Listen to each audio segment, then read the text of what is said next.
رحمت کا تصور ہر انسان اپنے اپنے مطابق سمجھتا ہے، اور جس چیز کو وہ چاہتا ہے کہ یہ ہو جائے وہ اسی کو رحمت سمجھتا ہے، وہ اس کے لیے بہتر ہو یا نہ ہو۔ یہ بات ہو رہی تھی مفتی صاحب۔ بڑا گہرا سوال کیا کہ ہر شخص اپنی فیلڈ میں اگر کامیاب ہے تو وہ سمجھتا ہے کہ اللہ کی رحمت میں ہو،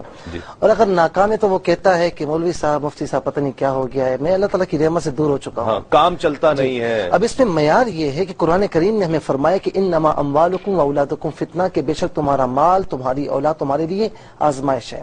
اب بندہ جس فیلڈ میں ہے اور بظاہر اس میں کامیاب بھی ہے، لیکن اب اگر اس میں کامیابی کا تصور یہ ہوگا کہ اگر اس میں وہ جو مال ہے، دولت ہے، اسے اللہ کی راہ میں بے دریغ دیتا ہے، خرچ کرتا ہے، اور اللہ تبارک و تعالیٰ کی بارگاہ میں دینے سے روکتا نہیں ہے، اور وہ مال بھی حلال ہے، حلال ذرائع آمدنی ہے، تو سمجھ لے کہ وہ اپنی فیلڈ میں کامیاب ہے اور اللہ تبارک و تعالیٰ کی رحمت کے ساتھ مختص ہے۔ لیکن اگر اس کا مال حلال بھی نہیں ہے، اور اس کی ریسورسز کیا ہیں اسے پتہ بھی نہیں ہے، حرام ہے، اور اس کے علاوہ بھی وہ اللہ تبارک و تعالیٰ کی بارگاہ میں دیتا بھی نہیں ہے، تو اب یہ کامیاب نہیں کہلائے گا۔ اگرچہ اس کا کاروبار بہت چل رہا ہے لیکن وہ اللہ کی رحمت کے ساتھ نہیں ہوگا، اب وہ رحمت نہیں بلکہ زحمت ہے۔ رحمت جس پر ہے وہ تو کامیاب ہے،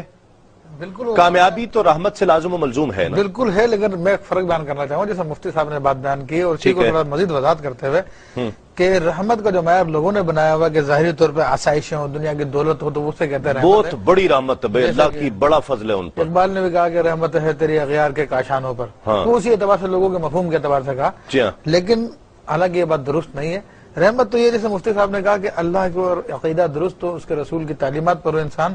اور پھر دین پہ چل رہا تو وہ رحمت میں ہے۔ رسول اللہ صلی اللہ علیہ وسلم جو رحمت للعالمین ہے، اگر اس اعتبار سے جو لوگوں کا معیار ہے رحمت کا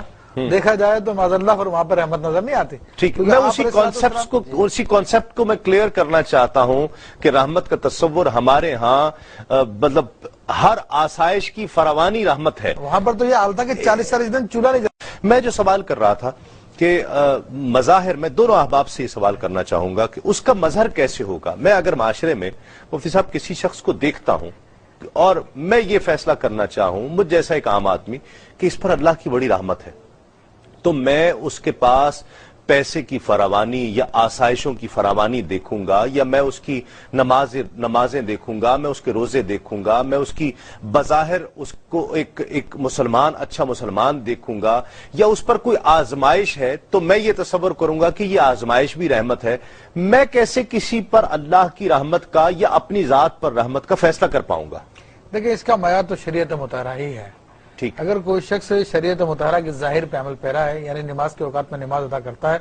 رمضان کے روزے رکھتا ہے اور زکوٰۃ ادا کرتا ہے، اور اس کے اخلاق اچھے ہیں، تو اس کا مطلب یہ ہے کہ وہ سر تپا اللہ کی رحمت میں، اگرچہ کہ بعض اوقات اس کے گھر پہ فاقے گزرتے ہوں، اگرچہ کہ وہ محلات میں رہتا ہو، یہ اس کا کوئی تعلق نہیں ہے اس بات سے کہ دنیاوی آسائش زیادہ ہونا رحمت کہا جائے،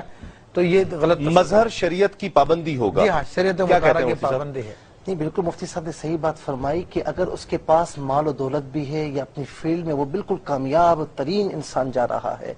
لیکن اس کے ساتھ ساتھ ہمیں دیکھنا یہ ہوگا کہ وہ شریعت کا پابند ہے یا نہیں۔ اگر شریعت کا پابند نہیں تو ہم اسے رحمت کے ساتھ مختص نہیں کر سکتے۔ اگر وہ شریعت کا پابند ہے، اپنے مال کو صحیح طریقے سے جو ہے وہ استعمال کرتا ہے، اللہ کی راہ میں دیتا ہے، اور کسی بھی نیک کام سے پیچھے نہیں ہٹتا، تو ہم کہیں گے یہ شریعت کا پابند ہے۔ اچھا، اس کے علاوہ ایک اور شخص ہے کہ جو کماتا بھی خوب ہے، سب چیزیں اس کے پاس ہیں، لیکن شریعت کے احکامات کی پاسداری نہیں کرتا، تو ہم کہیں گے کہ اس پر اللہ رب العالمین کی رحمت نہیں ہے۔ ایک دوسری بات ایک اور ہوتی ہے کہ بعض اوقات بندہ آزمائش میں ہوتا ہے، نماز روزے کی پابندی بھی کرتا ہے، تسلیم بھائی آپ نے بھی دیکھا ہوگا معاشرے میں ایسے لوگ ہوتے ہیں، اس کے باوجود مال و دولت کی بہت کمی ہوتی ہے، تو اللہ رب العالمین ایسے لوگوں کے بارے میں ارشاد فرماتا ہے وَلَنَبْلُوَنَّكُمْ بِشَيْءٍ مِّنَ الْخَوْفِ وَالْجُوعِ وَنَقْصٍ مِّنَ الْأَمْوَالِ وَالْأَنفُسِ وَالثَّمَرَاتِ، جس کا مفہوم یہ نکلتا ہے کہ ہم ہر طریقے سے تمہیں آزمائیں گے، لیکن کامیاب کون ہوگا؟ صابرین، صبر کرنے والا۔ اور آخر میں فرمایا کہ اولئک علیہم صلوات من ربہم ورحمہ،